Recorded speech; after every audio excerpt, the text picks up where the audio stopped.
So, అసలు మీ goal ఏంటి? ఫ్యూచర్‌లో ఏమవ్వాలి అనుకుంటున్నారు? ఎందుకంటే ఇన్ని టాలెంట్స్ ఉన్నాయి. ఒక పక్క టీచర్‌గా వర్క్ చేస్తున్నారు. That గవర్నమెంట్‌దది.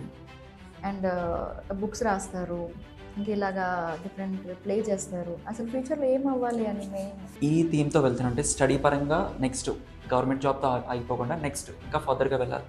I like teaching profession. బేసిక్‌గా మీరు ఇప్పటివరకు టోటల్ 150 కవిత్వాలు రాసారు. సో, ఇప్పటివరకు మీరు రాసిన కవిత్వాల్లో ఒక బెస్ట్ కవిత్వం ఒకటి మా కోసం. నువ్వొచ్చాకే తెలిసింది కోపంలో కూడా ప్రేమ దాగుంటుందని.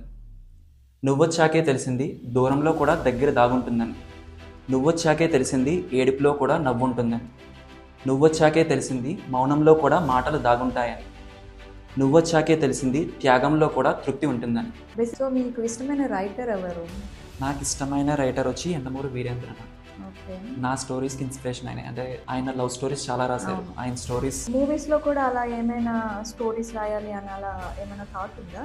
మూవీస్‌లో స్టోరీస్ అనే థాట్ లేదు. బట్ ఛాన్స్ వస్తే